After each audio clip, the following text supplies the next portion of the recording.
Now we have a set of 7 types of errors which we are going to discuss in this section. In the first lesson, of course, we are going to talk about concord errors. The total 7 errors are concord errors, tense errors, errors in the use of articles, inversion errors, question tag errors, preposition errors, and other errors. In this, we shall concentrate on concord errors and tense errors. We are going to look at some of the subtle nuances and the rules of grammar which we have to follow while trying to avoid this concord error. The first one there, when you talk of a sentence, you should know what is concord. The word concord means agreement. In any sentence which is grammatically correct, the verb should agree with the subject. There are 2 aspects about the subject. You may then ask how to identify the verb. There is a crude method of identifying the verb. A verb is a word which shows some action or a state of being. Then subject is that agent which does this action. In other words, verb refers to action, subject refers to the actor.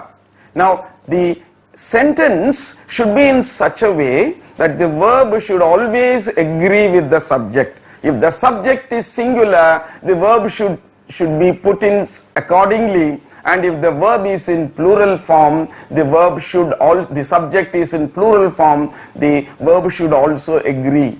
Now what happens sometimes is that we inadvertently commit concord errors. That is, in concord error, we always inadvertently use the error of proximity. Now proximity means nearness. Now look at this sentence A here.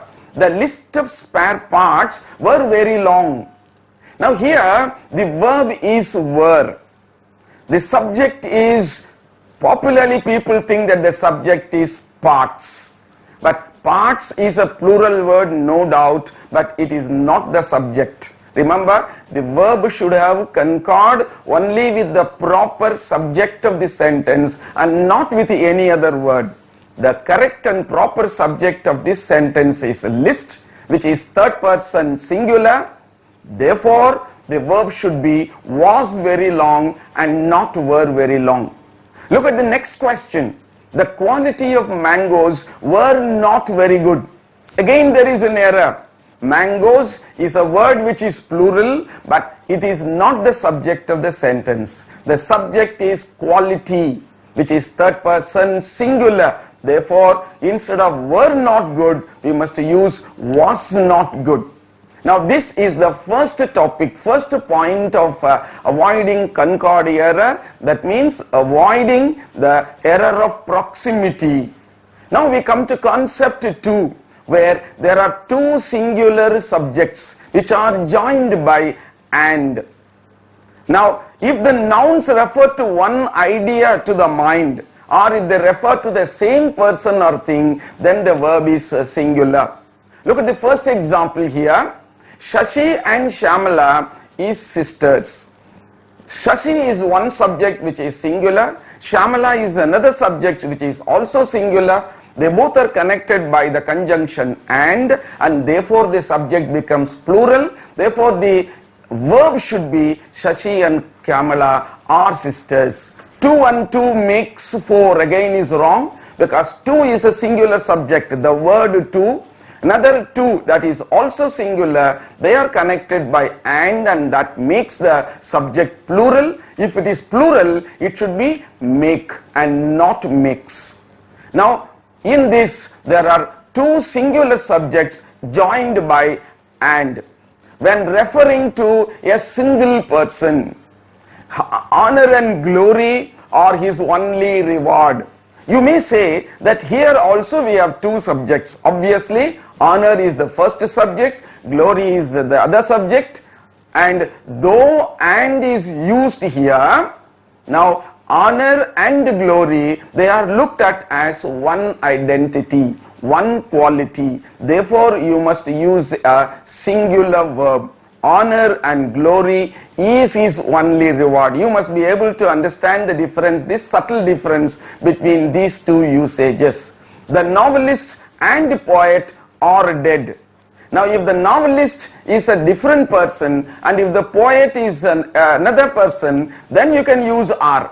But if they refer to the same person, then the novelist and poet is dead. The verb should be in singular if the novelist and poet refer to one person.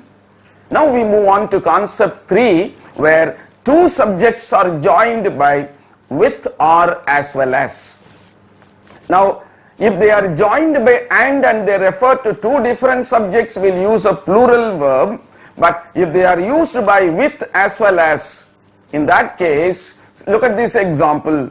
The house with its contents were insured. Now the subject of this sentence is house. It is followed by the preposition with. The subject house is singular, therefore you must use only singular subjects. You should not, singular verb, you should not talk about, you should not bother about the word contents, you should only bother about the subject house, which is singular, therefore was insured. The minister with his cabinet colleagues were welcomed. There is only one subject here, which is minister, followed by with. So don't bother about the word colleagues, which is of course plural, but we are not given here the minister and his colleagues. If it is given, then you should no doubt use a plural verb. Here it is minister with his cabinet colleagues. Therefore the minister is the subject, which is singular. Therefore you must use was welcomed. Now again another example where the word with as well as. Sanskrit as well as Arabic were taught here. Now again, because it is used as well as, you must treat it as one entity. Though Sanskrit as well as Arabic are mentioned, Sanskrit and Arabic, if it is given, then you can use a plural verb. Here Sanskrit as well as Arabic, you are looking at one of them. So the subject is singular, therefore was taught here. Now concept 4 under Concord era, two or more singular subjects connected by or, nor, either, or. They take a singular verb. Now look here, neither praise nor blame seem to affect him. Now praise is one subject, blame is another subject, but they are not connected by and. Neither nor. Therefore you should use only a singular verb, seems. The subject is third person singular and the verb is in present tense. Therefore you should use s. Neither praise nor blame seems to affect him. Now look at the next one. Either the boy or his friend have stolen the watch. There are two subjects here. Boy, his friend. Boy is third person singular, his friend is also third person singular, but they are not connected by I.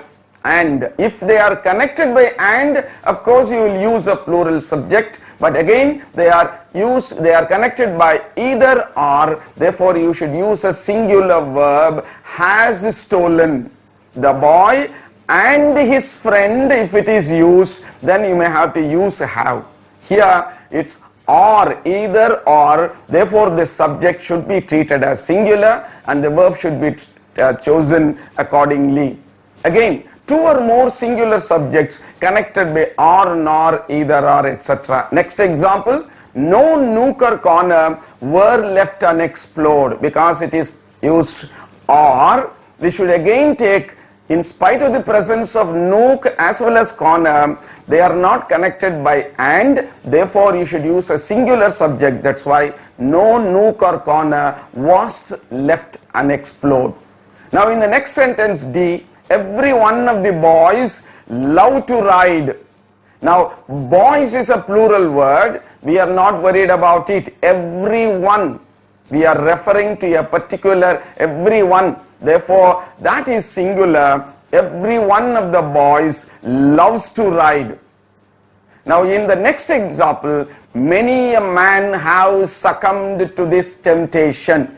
Many a man. So this subject is again singular. When it is singular, you cannot use have succumbed. When it is a third person singular subject, it should be has succumbed to this temptation. That takes us to the next concept 5. When one subject is singular and the other subject is plural. So far, we had no problem because both the subjects were singular. But you may come across cases where one subject is singular, another subject is plural. You may have a doubt which subject should the verb have concord.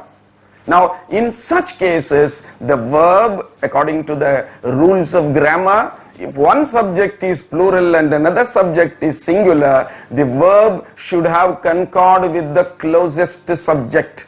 Closest means closest to the verb. Either he or his companions was guilty. Now, there are two subjects here. He is the first subject, which is third person singular. Companions is the second subject, which is third person plural. But the closest subject is companions, which is plural. Therefore, either he or his companions were guilty. Of course, if the sentence is the other way around, either his companions or he, in that case only you must use singular. Neither the children, this example is explained in the next sentence. Neither the children nor their father were available. There are two subjects. First subject children, which is plural. Then second subject father is singular. But father, the singular subject, is closest to the verb. So the verb should have concord with the closest subject, that is father, which is singular. Therefore, neither the children nor their father was available is the correct usage. Now, example 5. When two subjects are of different person, the verb agrees with the closest, just as when the subjects have different numbers, singular or plural, even the person, when it is different, you need not bother about the person of the other subject. Look at the subject and the number of the closest subject, either he or I. Now, he is the first subject, which is third person singular. I is the second subject, which is the first person singular, and I happens to be the closest subject to the verb, and therefore you must use am. Either he or I am mistaken. In the next sentence, neither you nor he is to blame, because you is the first subject, which is the first person, second person singular. He is the third person singular, and he, which is closest to the verb, because of that subject, you must use is to blame. Neither you nor he is to blame. Now, concept 6. Two singular subjects refer to the same person. We did have an example earlier. When two singular subjects refer to the same person, the verb must be singular. The article should not be repeated in this case. Slow and steady. You may argue slow is one subject, steady is another subject. The word and is used, but still slow and steady refer to one identity, one quality. Therefore, wins the race and not win the race. The poet and singer are no more. Here, the word poet and the word singer refer to the same person, and therefore you must use a verb which is suitable for singular. The poet and singer is no more.